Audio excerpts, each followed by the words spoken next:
ጸንቶ ምጥ አይቀርም፣ ተምሮ መከራ አይቀርም።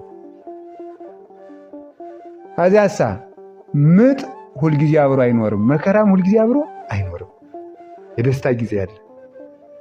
ምግባራችሁ ልጁን ወልዳ ስታይ ሐዘኗን ምጡን እንደምትረሳው ምግባራችሁ ዋጋ ይዞ ስታዩት ደስ ይላችኋል ብሎ አጽናንቷቸዋል። ዓለሙ ግን ያስጨንቃችኋል።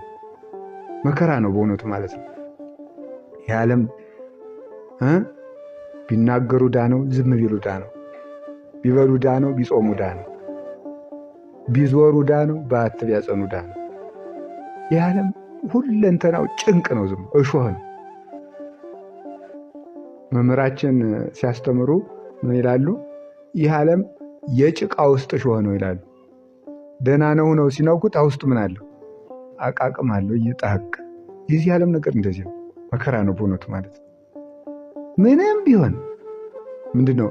እመኒ ነበብኩ ሐሰተ ፍትሕከ ያፈርሃኒ ወመኒ ነበብኩ ጽድቀ ሰብአ ዝንቱ ዓለም ይጸልኡኒ ወእምኩሉሰ አርምሞ ይሄይሰኒ ነው ያለ ደራሲው ማለት ነው። ስለዚህ ምን ማለት ስናገር ውሸት ብናገር ፍርድህን እፈራለሁ፣ እውነት ብናገር የዚህ ዓለም ሰዎች ይጠሉኛል፣ ከሁሉም ዝምታ ይሻለኛል ብሏል። ደግሞ ዝም ማለትም ደግሞ አይቻልም። እውነትን አለመናገር ደግሞ ራሱን የቻለ በደል ነው። ደግሞ ይህ ዓለም በቃ ጭንቅ ነው። ቢያገቡ ዳ፣ ቢመንኑ ዳ ችግር ነው። ቢመንኑ ስጋና ሰይጣን አለ፣ ቢያገቡ ልጅ ማሳደግ ጎረቤት አለ፣ ዕዳ አለ፣ ምን አበላ ማለት አለ። ችግር ነው በቃ ችግር።